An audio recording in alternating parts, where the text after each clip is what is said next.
Welcome to another edition of the Headless Horseman Show. I am your host, the Headless Horseman. Today's topic, in our very first episode, we're going to talk about the difficulties of the aviation industry as pertains to traveling from Minneapolis, Minnesota, USA, to Davao, Philippines. Now, I've made this trip several times, and over the years, I've done it in many different ways.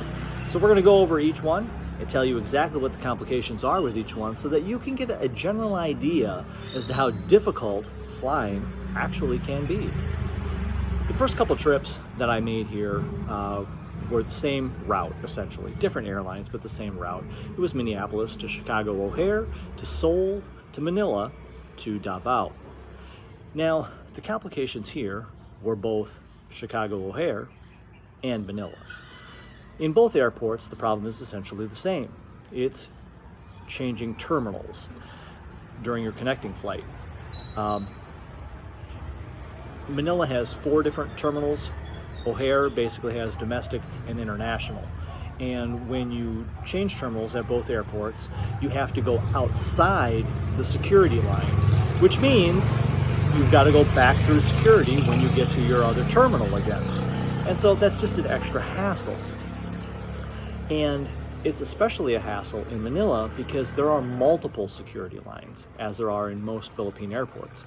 Here in the US, you basically just walk in to the ticketing area, and then you go through security before you get to your gate. So between ticketing and gate is where you go through TSA.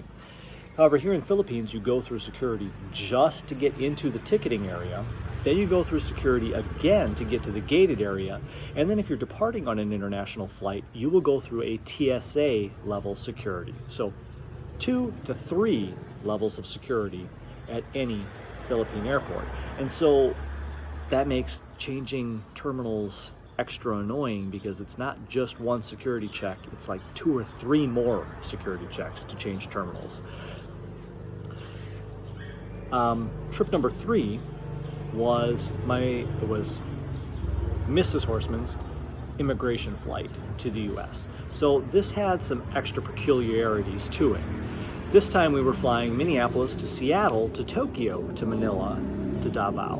And the reason we chose that route was because I needed an extra long layover at the entry point to the United States. There's a special immigration process that goes on when you are making your immigration to the country. So we needed a little bit more time.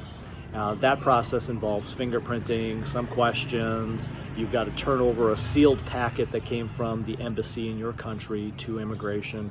It just takes a little bit more time, and depending on how many people are immigrating at the moment, it could be a lengthy process. So we were looking for something that had at least a 6-hour layover, and the Seattle route allowed that. Everything was fine on the way there. On the way home, however, we encountered many challenges. We got from Davao to Manila just fine, but it's that situation in Manila that I explained already where you got to change terminals. And then when we got there, at the time, Delta Airlines still flew to Manila from Tokyo. Now that route is handled by one of its partners, but at the time it was Delta. We arrived at our gate and the airplane was not there.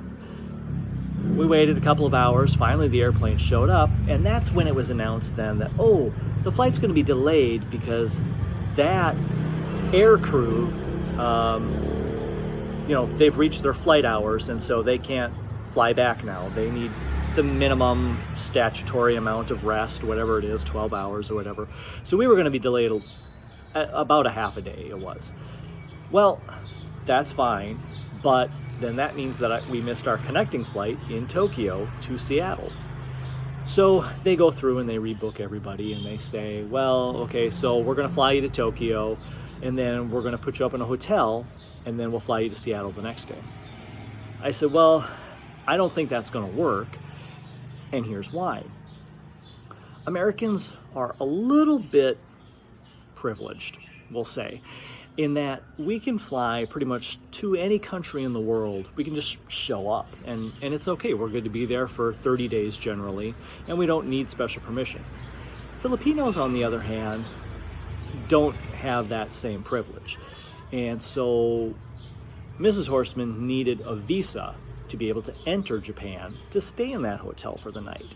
Now, if she had had her U.S. green card, she would have been fine. But she didn't have her green card yet because she had not actually entered the U.S. yet, because this was the immigration flight.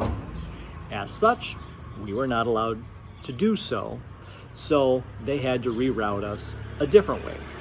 What they chose to do then was fly us to Tokyo, put us on a plane to Honolulu, where we would have a 12-hour layover, and from Honolulu, then we would proceed to Minneapolis. Now that seemed fine. A 12-hour layover in Hawaii, that's great. But bear in mind, it's December, and we had planned a northern route back to Minneapolis. So we were dressed in blue jeans, shirts, and flannel overshirts. So when we were standing there at Waikiki Beach at 8 o'clock in the morning, we were already sweating. So it was uncomfortable. We went and found a shopping mall, found out that those are open air in Honolulu, so we were still hot and sweaty. Found a movie theater, decided to watch Lord of the Rings, and found out at the end of the film that both of us fell asleep approximately 15 minutes in. Still no idea what happened in that movie. We get back to the airport, we board our flight, which our boarding pass says goes to Minneapolis, but before the plane takes off, the captain says, "This is your flight to LA." I say, "Excuse me, stewardess, where are we going? Are we on the right flight?" She says, "Yes, but we have to refuel in Los Angeles." Okay, fine. But when you get to Los Angeles, you have to change planes. I still can't quite wrap my mind around the idea of having a boarding pass that says Honolulu to Minneapolis, but it involves a change of planes in a city that's not listed on the ticket. But apparently that's a thing. Anyway, we made it home and everything was just fine, but that was the challenge with Delta Airlines. The next 2 or 3 trips after that, we flew differently again. This time we went Minneapolis to either LA or San Francisco, got on Philippine Airlines straight to Manila, and then on to Davao. So this was just 2 layovers, which made it a lot faster of a trip. However, again, you still have the Manila terminal changing problem, but in LA and San Francisco you have an additional problem.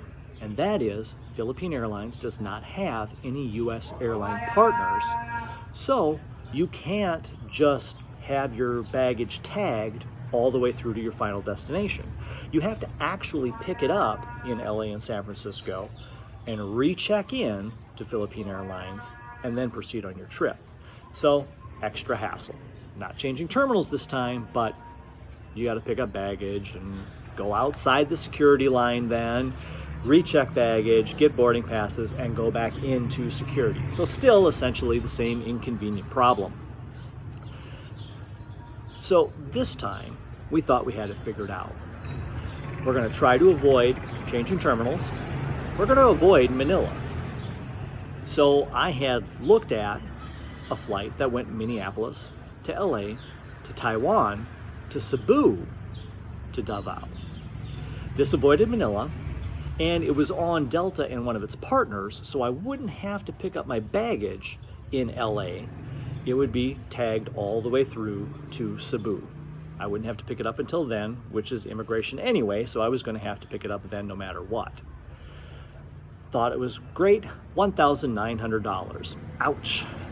Per person, that was.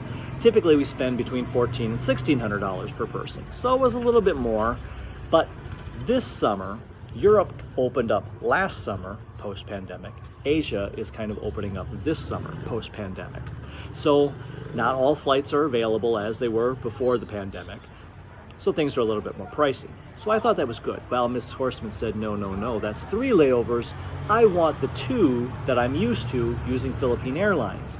So we looked into that. There were 2 options. We could fly Minneapolis to Tokyo, to Cebu, to Davao, but that was $2,700 per person.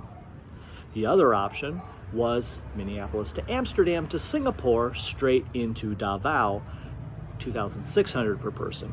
Well, I was a little irritated at the high price, so naturally I took the long way around the planet and saved myself $100 per person.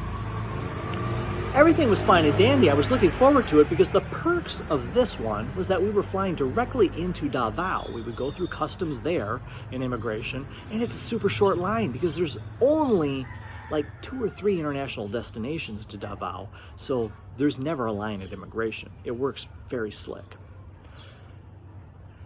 2 weeks before the flight, get an email from Cebu Pacific that says, hey, your nonstop flight from Singapore to Davao, oh, that's canceled. Yeah, you need to rebook.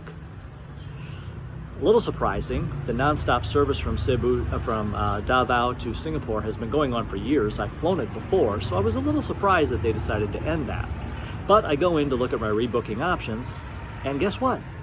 All the options go through Manila, the very airport I'm trying to avoid. So now I've paid $2,600 to avoid Manila, but ended up there, and avoid 3 layovers, but that's what I've got anyway. A little irritating, but it is what it is, right? So we're at the airport now in Minneapolis. We're getting ready to board our flight to Amsterdam. I get another email from Cebu Pacific. Oh, hey, by the way, I know you rebooked for that layover in Manila, but now we're canceling that flight from Manila to Davao. You're going to need to rebook again. Okay. Click on the rebooking options. There are none. There are no options to rebook. So I got to call customer service. Oh, but here's the thing. Cebu Pacific is a budget airline, and they don't fly to the U.S., so therefore, there is no U.S. customer service number. I don't have any kind of an international calling plan, but it wouldn't have mattered anyway, because at the time I got this email, it was the middle of the night in the Philippines, and the Philippines customer service desk was closed also. The only option you have is a text message chat box that's available 24/7.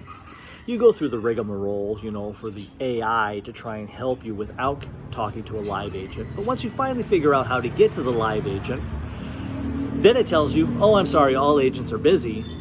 You'll have to try again later. So then you try and figure out how to try again, but it turns out, after lots of experimentation, you're actually blocked from trying again for 15 minutes. Fortunately, Delta and KLM, who we were flying, offer free Wi-Fi for texting apps. So Facebook Messenger works, WhatsApp works, and those types of apps for free. So that's awesome. We've got like an 8-hour flight from Minneapolis to Amsterdam. I've got 8 hours to work on this. Well, I get through to a live agent several times, but because the Wi-Fi on the plane is unpredictable, I get cut off many of those times. The one time I finally do complete a conversation with an agent, she tells me that, oh no, I'm fine to get all the way to Davao. It's my return flight that's been canceled. I think, well, that's not really what the website said, but if that's what you're telling me, then that's fine. That means then I can get all the way to where I'm going, and I've got a month to figure out how I'm going to get back home. I can live with that. Well, that wasn't actually true, you see. We get to Singapore, and we're checking in on our Cebu Pacific flight, and they say, I'm sorry, it looks like your flight from Manila to Davao has been canceled. I said, I thought that was what happened, but I couldn't get a hold of anyone to actually rebook that. She says, well, yeah, it doesn't look like there's really any options for rebooking. So you're good to get to Manila. And then when you get to Manila, you can talk to customer service there, and maybe they'll put you on a different airline or put you in a hotel, whatever. Okay, I don't really like those options, but that's what we'll do. We'll fly to Manila. So we got to Manila. We get there. They look, oh yeah, okay, so the earliest flight we have to Davao is 2 days from now. So 36 hours, we basically stay in Manila, and we do some things there, but that's not really the point. The point is the trip took long enough the way it was because we went the long way around the planet, and now we're wasting another day and a half before we actually get to where we're going. As compensation, they did put us up in a very nice hotel in Manila. I have no complaints about that. And they gave us some ticket vouchers, which have to be used within 6 months. Well, I don't live here, so those aren't going to get used, so that really wasn't much compensation. I'll figure out if I can transfer those to family members or not, but so far, not happy about the whole thing. In the future, what can be done for an easier trip? Well, one thing is Philippine Airlines has now gotten a U.S. airline partner, but it's American Airlines. American Airlines does not fly nonstop from LA to Minneapolis, so that partnership doesn't do me any good. Davao International Airport is breaking ground this month as we speak on an expansion where they intend to expand the international terminal and build a parallel taxiway. At present, Davao International Airport is sort of hampered by the fact that it just has a runway with no taxiway, which means when an airplane pushes back from the gate, it drives out onto the runway, slowly drives down to the other end where there's a cul-de-sac. It does a 360-degree turn and then takes off. All that extra time on the runway, of course, means that nobody else can take off or land while this is happening, so they really can't process that many airplanes at one time. Therefore, there really aren't a lot of flights in and out, international flights anyway. With the addition of the taxiway, I do hope that improves, and they do hope, they say, to get someone to fly to Japan. Now that excites me a little bit because Delta does fly nonstop from Minneapolis to Tokyo, so I might in the future be able to fly directly from Tokyo into Davao, but I'm not holding my breath on it because with my luck, it'll be like Davao to Osaka or something. It won't be Tokyo, and it really won't do me any good. And it might be Cebu Pacific that does it, and, well, you know, they're not very reliable, it turns out. So who knows if the flight situation gets any better or not. Keeping my fingers crossed for a new airline that is trying to start called Northern Pacific. They are trying to be the Pacific Ocean version of Iceland Air. Iceland Air, as you know, flies from all sorts of U.S. cities to Europe, everything connecting in Reykjavik, Iceland. This would be exciting. Northern Pacific is trying to do the same thing over the Pacific Ocean with everything connecting in Anchorage, Alaska. So if they would fly to Minneapolis and Davao, or even Cebu, as long as it's not Manila, I could wrap my head around it and be super happy. But they started to form their airline during the pandemic and have had problems getting certification from the FAA because, you know, well, government workers didn't work at all for like 2 years. So, yeah, their paperwork is held up somewhere. Maybe in the future. So, to summarize, try not to fly Minneapolis to Davao. It's really, really hard. We'll catch you later with future updates on all sorts of things on various topics. Hit the subscribe button, click for notifications, and we'll catch you later.